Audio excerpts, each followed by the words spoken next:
Bismillahirrahmanirrahim. Assalamualaikum warahmatullahi wabarakatuh.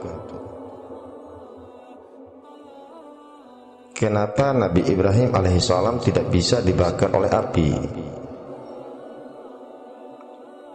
Dikisahkan, dulu waktu Nabi Ibrahim alaihissalam dimasukkan ke dalam api untuk dibakar, di mana pada momen mengerikan itu turunlah malaikat Jibril seraya berkata kepada Ibrahim. Malaikat Jibril berkata, "Apa kau butuh pertolonganku?" Lalu Nabi Ibrahim dengan tegas menjawab, "Tidak, aku tidak butuh pertolonganmu. Aku hanya butuh pertolongan Allah Subhanahu wa ta'ala," kata Ibrahim. Nabi Ibrahim lantas berdoa kepada Allah dengan kalimat yang dinukil dari Al-Quran surat Ali Imran ayat 173 yang artinya, "Cukuplah Allah menjadi penolong kami, dan Allah adalah sebaik-baik pelindung." Dan itulah bunyi doa yang dilafazkan oleh Nabi Ibrahim alaihissalam ketika dia dimasukkan ke dalam api. Namun apabila kita yang mencoba berdoa dan meniru seperti kalimat yang diucapkan oleh Nabi Ibrahim alaihissalam tersebut, lalu kita masuk ke dalam api atau menyentuhkan tangan kita pada api, pasti tangan kita atau diri kita akan terbakar.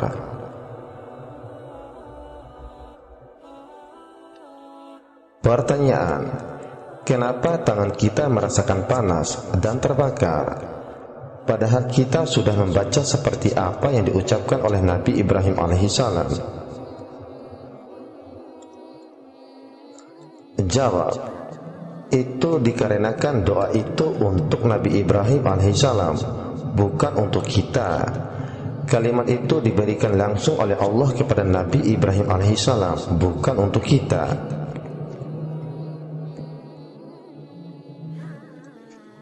Pertanyaan, apakah kita tidak boleh membaca atau mengamalkan doa seperti apa yang dibacakan oleh Nabi Ibrahim alaihissalam tersebut? Jawab, boleh. Kita boleh membacanya atau mengamalkannya, asalkan kita mampu dan bisa beramal seperti apa yang diperbuat oleh Nabi Ibrahim alaihissalam. Jika kita tidak bisa mengamalkan seluruhnya, setidak-tidaknya ambil sedikit contoh dari perbuatannya, yaitu selalu teguh dan sabar dalam situasi atau dalam keadaan apapun. Ketahuilah, sesungguhnya yang ada di dalam hati Nabi Ibrahim, di dalam ingatannya, di dalam perasaannya, hanya ada Allah. Tidak ada sesuatu selain daripada Allah. Nabi Ibrahim telah menyerahkan dirinya secara total kepada Allah Subhanahu wa ta'ala. Bermakna di sini adalah di dalam hati dan pikirannya tidak ada nama api yang membakar, tidak ada nama api yang panas, tidak ada sifat api yang menghancurkan, kecuali yang ada di dalam hati dan pikirannya hanya Allah Subhanahu wa ta'ala.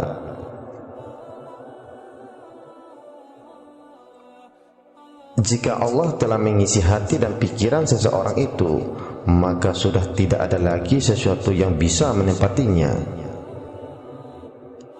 Jika seseorang itu telah benar-benar mengingat Tuhannya, maka ingatan kepada sesuatu selain daripada Tuhannya akan menghilang dengan sendirinya. Soal, apakah manfaat yang didapatkan seseorang apabila dia mengingat Tuhannya? Jawab, maka orang itu sudah pasti akan mendapatkan perlindungan dan pertolongan dari Tuhannya. Pertanyaan, kapan dikatakan bahwa kita telah mengingat Allah? Jawab, seseorang baru bisa dikatakan telah mengingat Tuhannya apabila ingatan kepada sesuatu selain daripada Tuhannya telah sirna. Pertanyaan: apakah ada tanda-tandanya pada diri kita bahwa ingatan kita kepada Allah sudah benar? Jawab: ada. Tandanya adalah Allah Subhanahu wa Ta'ala berfirman yang artinya, ingatlah, hanya dengan mengingat Allah hati menjadi tentram. Al-Quran Surat Ar-Ra'd ayat 28. Pertanyaan: kita kembali ke pembahasan sebelumnya. Kenapa api tidak bisa membakar tubuh Nabi Ibrahim alaihissalam? Jawab: dengarkanlah ini. Sesungguhnya dan sebenar-benarnya bukan karena bacaan atau bukan karena doanya yang menyebabkan api itu dingin, melainkan itu terjadi dikarenakan Allah Subhanahu wa Ta'ala mencintai Nabi Ibrahim alaihissalam.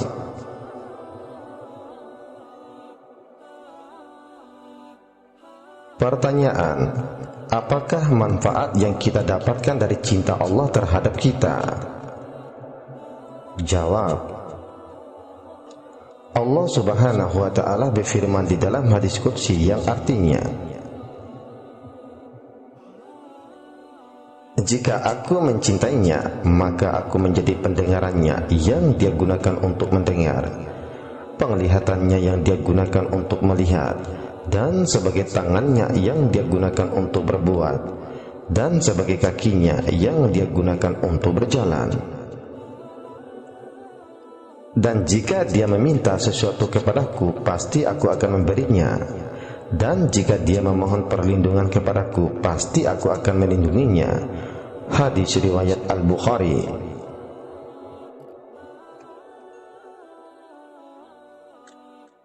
Nah, disinilah letak rahasia sebenarnya yang telah kita pelajari selama ini tentang ilmu. Dan Allah lah yang menciptakan kamu dan apa-apa yang kamu perbuat.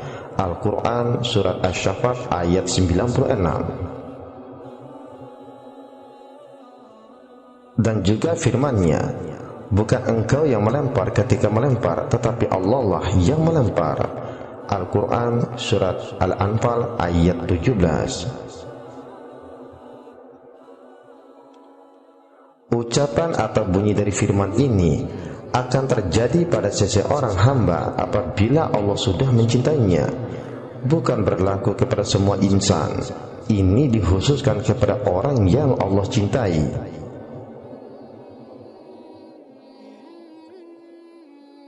Mungkin selama ini kita juga masih banyak yang ingin mengetahui ucapan tidak akan bergerak satu jari pun melainkan atas izin Allah.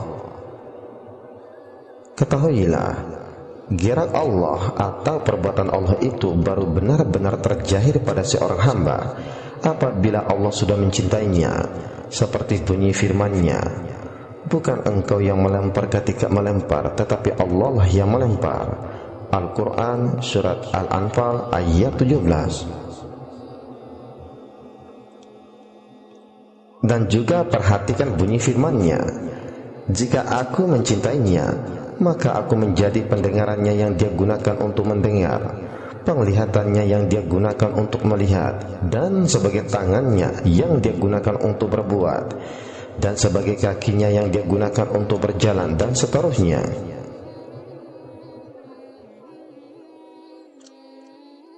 Dan ucapan itu bukan sembarang diucapkan atau dikatakan begitu saja, melainkan ucapan-ucapan itu akan terjadi pada diri seorang hamba setelah Allah mencintainya. Setelah Allah mencintai seorang hamba, maka hamba itu akan fana dalam sifat-sifatnya, fana pada kelakuan dan perbuatan-perbuatannya, fana pada dirinya, dan lain-lain.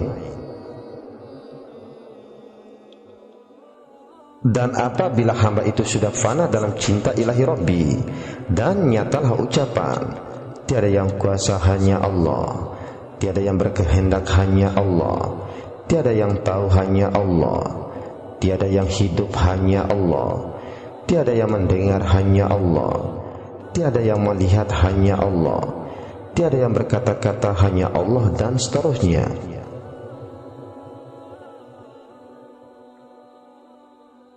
Sekali lagi kuulangi, semua ini akan terjadi setelah Allah mencintai hamba tersebut.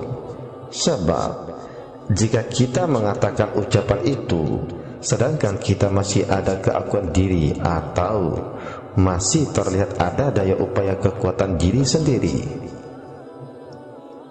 maka ucapan itu akan memudaratkan kita dan menjadikan syirik besar kita terhadap Tuhan semesta alam.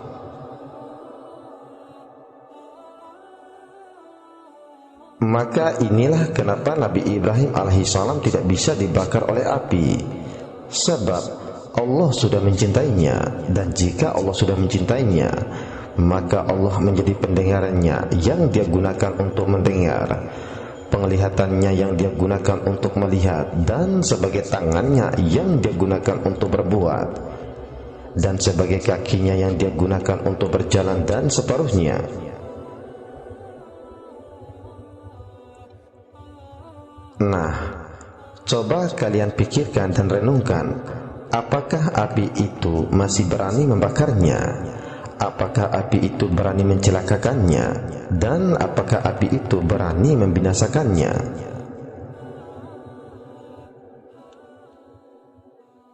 Tetapi sebelumnya yang harus untuk diingat agar tidak terjadi kesalahpahaman. Maksud dari firman Allah, jika aku sudah mencintainya, maka aku menjadi pendengarannya yang dia gunakan untuk mendengar, penglihatannya yang dia gunakan untuk melihat, dan sebagai tangannya yang dia gunakan untuk berbuat, dan sebagai kakinya yang dia gunakan untuk berjalan, dan seterusnya. Di sini bukan berarti Allah menukar dirinya menjadi kita, atau Allah menjadi makhluk dan kita menjadi Allah. Melainkan maksud dari ucapan itu adalah semata-mata untuk menyatakan Allah, bukan kita menjadi Allah atau Allah menjadi kita. Melainkan tujuannya semata-mata untuk menyatakan Allah, menyatakan sifat kasih sayangnya, menyatakan sifat keagungannya, dan menyatakan betapa beruntungnya seorang hamba itu apabila dia mendapatkan cinta dari Allah Subhanahu wa Ta'ala. Atau lebih jelasnya adalah untuk menyatakan kebenaran dari firman-Nya yang artinya, dan Allah lah yang menciptakan kamu dan apa-apa yang kamu perbuat. Al-Quran Surat Asy-Syaffat ayat 96. Maka nampaklah kebenaran dari ucapan, tiada daya dan upaya kecuali dengan pertolongan Allah. Sebab apabila engkau mengucapkan kalimat tiada daya dan upaya kecuali dengan pertolongan Allah, padahal kamu masih ada keakuan pada dirimu, maka ucapan itu tak ubah seperti debu berterbangan menjadi sia-sia belaka.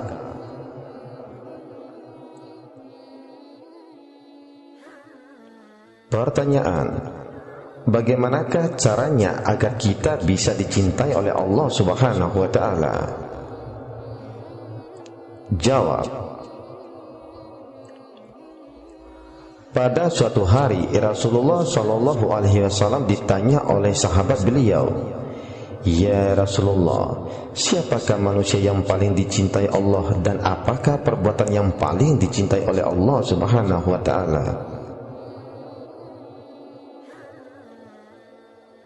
Rasulullah Shallallahu Alaihi Wasallam menjawab, manusia yang paling dicintai oleh Allah adalah manusia yang paling banyak bermanfaat dan berguna bagi manusia yang lain. Sedangkan perbuatan yang paling dicintai Allah adalah memberikan kegembiraan kepada orang lain, atau menghapuskan kesusahan orang lain, atau melunasi hutang orang lain yang tidak mampu untuk membayarnya, atau memberi makan kepada mereka yang sedang kelaparan. Dan jika seorang itu berjalan untuk menolong orang yang sedang kesusahan, itu lebih aku sukai daripada beriktikaf di masjidku ini selama 1 bulan. Hadis riwayat Tabrani.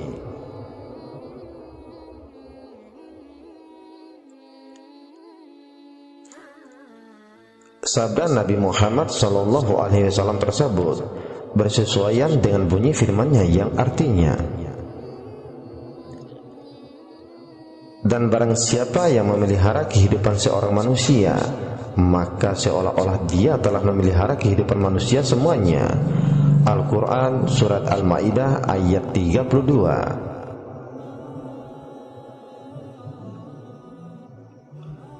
Dari Abu Hurairah radhiyallahu anhu, Nabi SAW bersabda,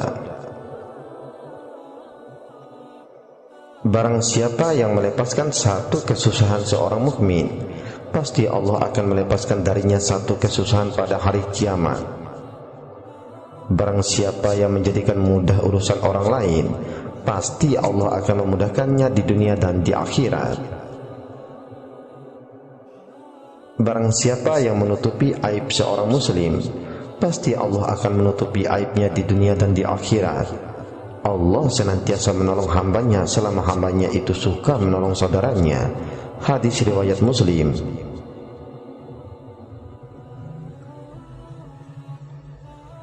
Sekali lagi aku ulangi, bagaimana caranya agar Allah mencintai kita? Atau siapakah manusia yang paling dicintai oleh Allah, dan apakah perbuatan yang paling dicintai oleh Allah? Jawab. Pada suatu hari Rasulullah SAW ditanya oleh sahabat beliau, ya Rasulullah, siapakah manusia yang paling dicintai Allah, dan apakah perbuatan yang paling dicintai oleh Allah? Rasulullah SAW menjawab, manusia yang paling dicintai oleh Allah adalah manusia yang paling banyak bermanfaat dan berguna bagi manusia yang lain. Sedangkan perbuatan yang paling dicintai Allah adalah memberikan kegembiraan kepada orang lain, atau menghapuskan kesusahan orang lain, atau melunasi hutang orang yang tidak mampu untuk membayarnya, atau memberi makan kepada mereka yang sedang kelaparan. Dan jika seseorang itu berjalan untuk menolong orang yang sedang kesusahan, itu lebih aku sukai daripada beriktikaf di masjidku ini selama 1 bulan. Hadis riwayat Tabrani.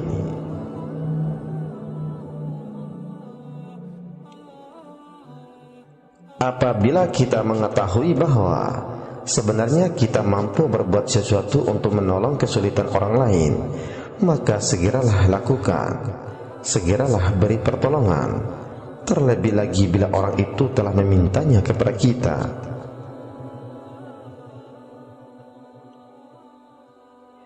Karena pertolongan yang kita berikan akan sangat berarti bagi orang yang sedang kesulitan.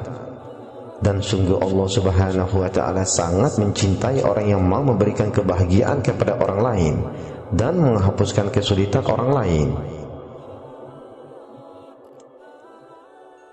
Sebagaimana firman-Nya, dan barang siapa yang memelihara kehidupan seorang manusia, maka seolah-olah dia telah memelihara kehidupan manusia semuanya. Al-Quran Surat Al-Ma'idah ayat 32.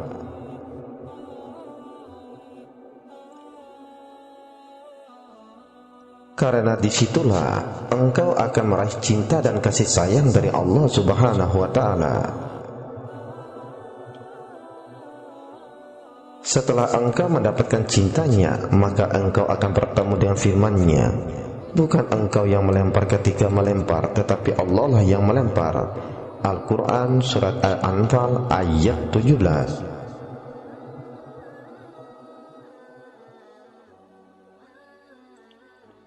Dan firman-Nya, jika aku mencintainya, maka aku menjadi pendengarannya yang dia gunakan untuk mendengar, penglihatannya yang dia gunakan untuk melihat, dan sebagai tangannya yang dia gunakan untuk berbuat, dan sebagai kakinya yang dia gunakan untuk berjalan, dan seterusnya. Semua ini hanya bisa diraih jika Allah sudah mencintaimu. Dan tiada mungkin engkau bisa mendapatkan cinta dari Allah sebelum engkau melakukan apa yang telah Rasulullah SAW sampaikan atau ajarkan tersebut.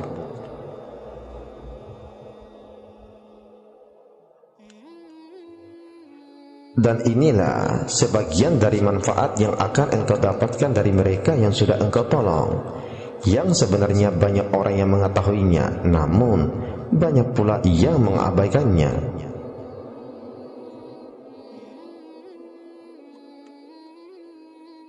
Bersedekah atau suka menolong orang lain mendapatkan banyak keistimewaan, di antaranya memberikan bantuan juga dapat menolak bala, sebagaimana dinyatakan sedekah itu dapat menolak 70 pintu bala.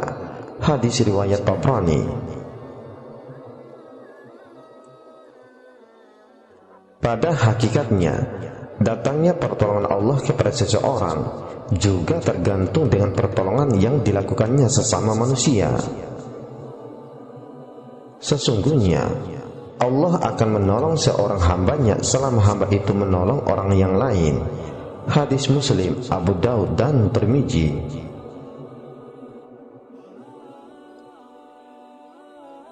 Lebih hebat lagi, membantu orang yang susah lebih baik daripada ibadah umrah, sebagaimana disebutkan dalam hadis sahih berikut ini. Siapa yang berjalan menolong orang yang susah, maka Allah akan menurunkan baginya 75.000 malaikat yang selalu mendoakannya, dan dia akan tetap berada dalam rahmat Allah selama dia menolong orang tersebut. Dan jika telah selesai melakukan pertolongan tersebut, maka Allah akan tuliskan baginya pahala haji dan umrah. Dan sesiapa yang mengunjungi orang yang sakit, maka Allah akan melindunginya dengan 75.000 malaikat, dan tidaklah dia mengangkat kakinya melainkan akan dituliskan Allah baginya satu kebaikan.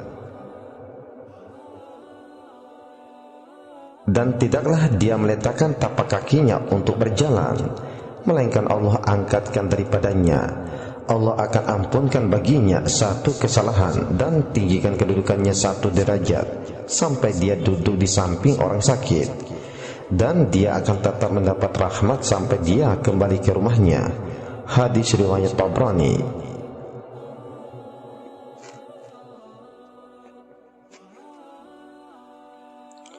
Menolong orang lain juga dapat mengampuni dosa. Siapa yang berjalan untuk membantu saudaranya sesama muslim, maka Allah akan menuliskan baginya suatu kebaikan dari tiap langkah kakinya sampai dia pulang dari menolong orang tersebut. Jika dia telah selesai dari menolong saudaranya tersebut, maka dia telah keluar dari segala dosa-dosanya, bagaikan dia dilahirkan oleh ibunya.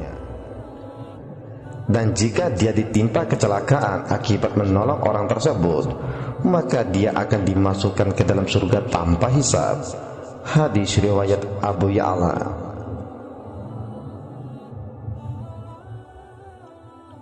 Ketahuilah olehmu, manfaat sedekah atau menolong orang lain bukan hanya dapat meringankan beban bagi yang menerimanya, melainkan juga bermanfaat bagi kelangsungan hidup yang memberinya.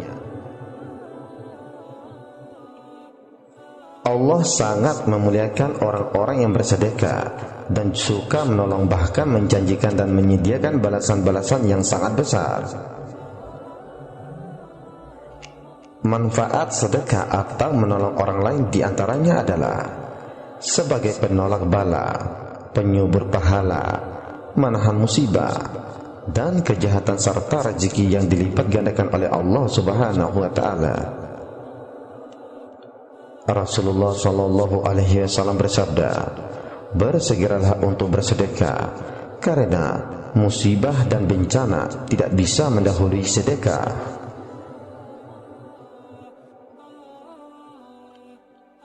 Sebenarnya semua manfaat atau faidah itu didapatkan karena karunia dan cinta Allah semata atasmu.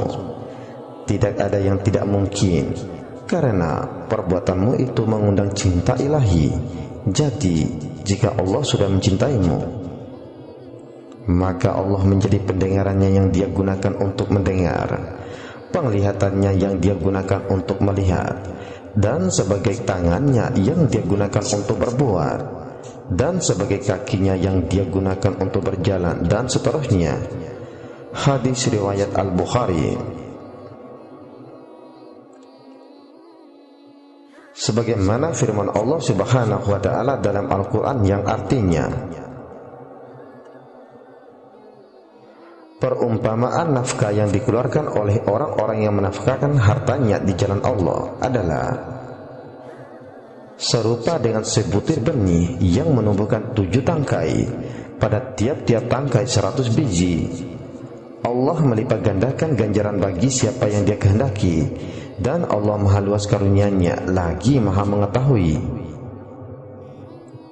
Al-Quran Surat Al-Baqarah ayat 261. Dan lagi Allah berfirman yang artinya, siapakah yang mau memberi pinjaman kepada Allah pinjaman yang baik, maka Allah akan melipat gandakan pembayaran kepadanya dengan lipat ganda yang banyak. Al-Quran Surat Al-Baqarah ayat 245. Hai orang-orang yang beriman, belanjakanlah di jalan Allah sebagian dari rezeki yang telah kami berikan kepadamu, sebelum datang hari yang pada hari itu tidak ada lagi jual beli dan tidak ada lagi syafaat, dan orang-orang kafir itulah orang-orang yang zalim. Al-Quran Surat Al-Baqarah ayat 254.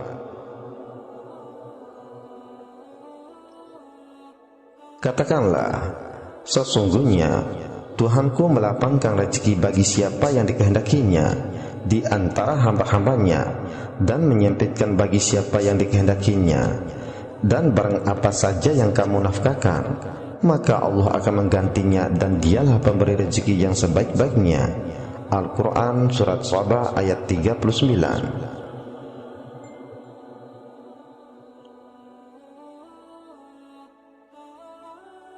Setelah kita mengetahui keutamaan membantu dan meringankan kesulitan orang lain, masih enggankah kita memberikan bantuan dan meringankan kesulitan orang lain? Terlebih lagi bila orang yang kesulitan telah meminta langsung pertolongan kepada kita.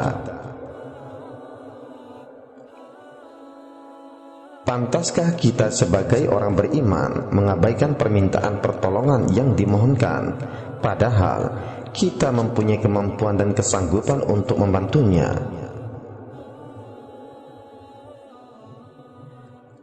Apakah kita akan mengabaikan kesempatan berbuat amal kebaikan dan menghilangkan kesempatan menjadi hamba yang dicintai oleh Allah Subhanahu wa taala karena keengganan kita membantu saudara semuslim yang sedang kesulitan dan meminta pertolongan dari kita?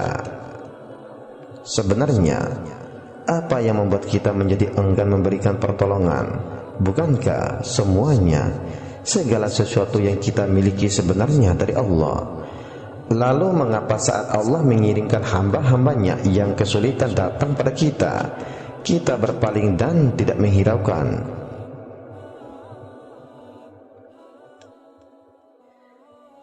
Kita harus ingat bahwa kita ini berada dalam pengawasan Allah. Jiwa, harta, dan segala sesuatu yang kita miliki berada dalam genggamannya. Sebaiknya kita selalu mengusahakan agar dalam hidup kita tidak mengundang murka dan ajab Allah. Bila ada orang datang memohonkan suatu bantuan, mungkin saja Allah Subhanahu wa taala sedang menguji kita melalui orang tersebut. Dan inilah yang terjadi apabila orang tidak mau menginfakkan hartanya.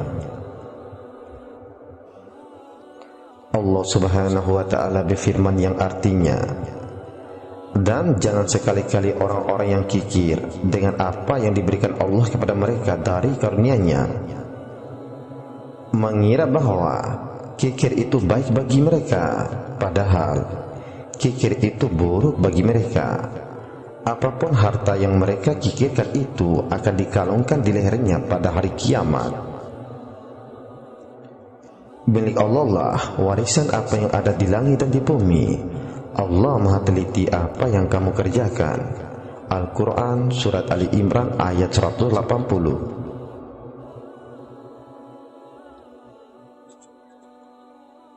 Dan juga Allah berfirman yang artinya, dan infakkanlah sebagian dari apa yang telah kami berikan kepadamu sebelum kematian datang kepada salah seorang di antara kamu, lalu dia berkata menyesali, ya Tuhanku, sekiranya engkau berkenan menunda kematianku sedikit waktu lagi, maka aku dapat bersedekah dan aku akan termasuk orang-orang yang soleh.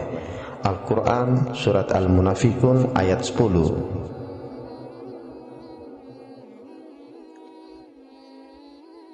Di sini dia tidak berkata supaya aku dapat mengerjakan umroh, atau supaya aku dapat sholat, atau supaya aku dapat berpuasa, melainkan supaya dia bisa bersedekah. Seorang ulama berkata, tidaklah seseorang yang telah mati itu menyebut untuk bersedekah, melainkan karena kehebatan pahala yang telah dilihatnya selepas kematiannya. Seperti firman-Nya, sungguh kamu dahulu lalai tentang peringatan ini, maka kami singkapkan tutup yang menutupi matamu, sehingga penglihatanmu pada hari ini sangat tajam. Al-Quran Surat Qaf ayat 22.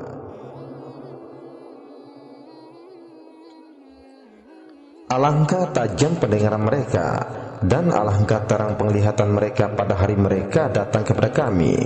Al-Quran Surat Maryam ayat 38. Ya Tuhan kami telah melihat dan mendengar, maka kembalikanlah kami ke dunia, kami akan mengerjakan amal soleh. Sesungguhnya kami adalah orang-orang yang yakin. Al-Quran Surat Asy-Sajdah ayat 12. Demikianlah Allah memperlihatkan kepada mereka amal perbuatan mereka yang menjadi penyesalan mereka, dan mereka tidak akan keluar dari api neraka. Al-Quran Surat Al-Baqarah ayat 167.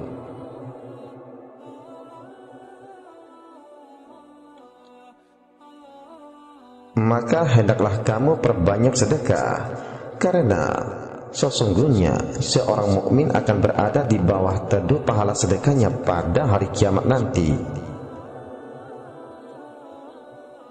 Sebagaimana sabda Nabi Muhammad SAW, manusia yang paling dicintai oleh Allah adalah manusia yang paling banyak bermanfaat dan berguna bagi manusia yang lain.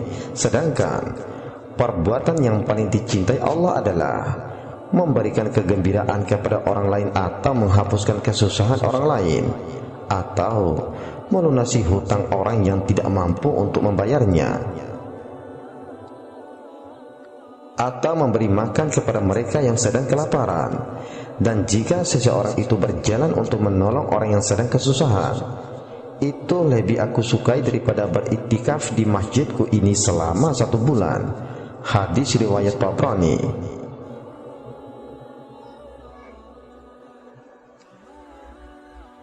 Dan inilah sebabnya para guru-guru terdahulu atau orang zaman dulu selalu mencari amalan yang bisa mendekatkan diri mereka kepada Allah, dan selalu mencari ilmu dan amalan orang-orang terdahulu sebelum mereka, agar mereka pun bisa dibawa hampir dan dekat dengan Tuhan.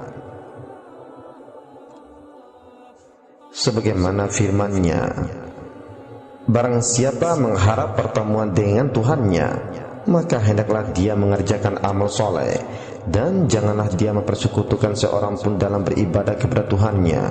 Al-Quran Surat Al-Kahfi ayat 10. Semoga di dalam penyampaian ini dapat memberikan manfaat buat kita semuanya, dan dapat mengamalkan dalam kehidupan sehari-hari dengan benar, bukan sekadar menjadi orang yang pandai mendengar lalu faham dan menjadikan ilmu sebagai koleksinya. Karena tahapan pertama dalam mencari ilmu adalah mendengarkan, kemudian diam dan menyimak dengan penuh perhatian, lalu menjaganya, lalu mengamalkan, dan kemudian menyebarkannya.